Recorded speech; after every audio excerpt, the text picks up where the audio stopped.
Coffee in Vilnius.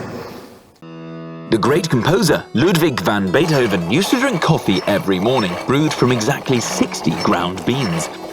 The noblewoman, Ludwika Biszewska, meanwhile, while visiting Vilnius, followed the Voltaire system, drinking her first cup at 5 o'clock in the morning and her last at 3 in the afternoon. And any other cups in between need not be counted. What we might call coffee culture had fully developed in Vilnius 200 years ago. Nobles sipped their coffees in palaces, while regular city folk drank theirs at home. There were also cafes known as Kaufenhausen, of which there were some 50 throughout Vilnius and its environs. Historians can't say exactly when the first cafe opened in Vilnius, but we do know that one of the oldest coffee shops was located on what is now Święto Jono, or St. John Street. Foreign travellers stopping into a Vilnius cafe would have been pleasantly surprised by the price of coffee there. It was nearly 3 times cheaper than in Warsaw. Perhaps this explains why people in Vilnius would spend hours in cafes, much like today. To be sure, coffee wasn't always brewed everywhere according to elite recipes, with cream, almonds and chicory. The greatest coffee connoisseurs would acquire an antler and use it to mix their coffee, believing it made the drink all the more delicious.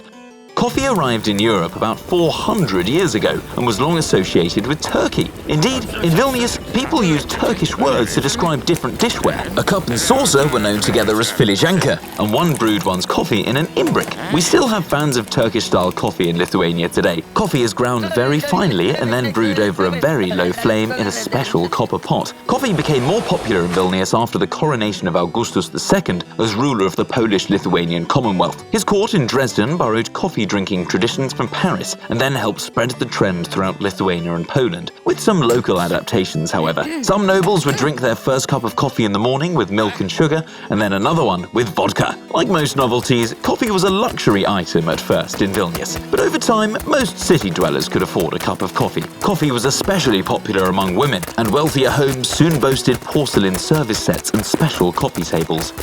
Eventually, as the number of coffee lovers increased, shortages developed, forcing Vilnius cafe owners to resort to all sorts of scams, mixing coffee beans with dried or baked fruit, or attempts to roast grain, peas, and even some specific vegetables.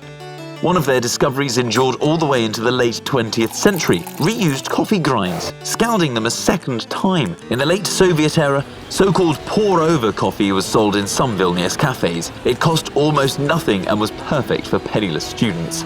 So, care for a coffee?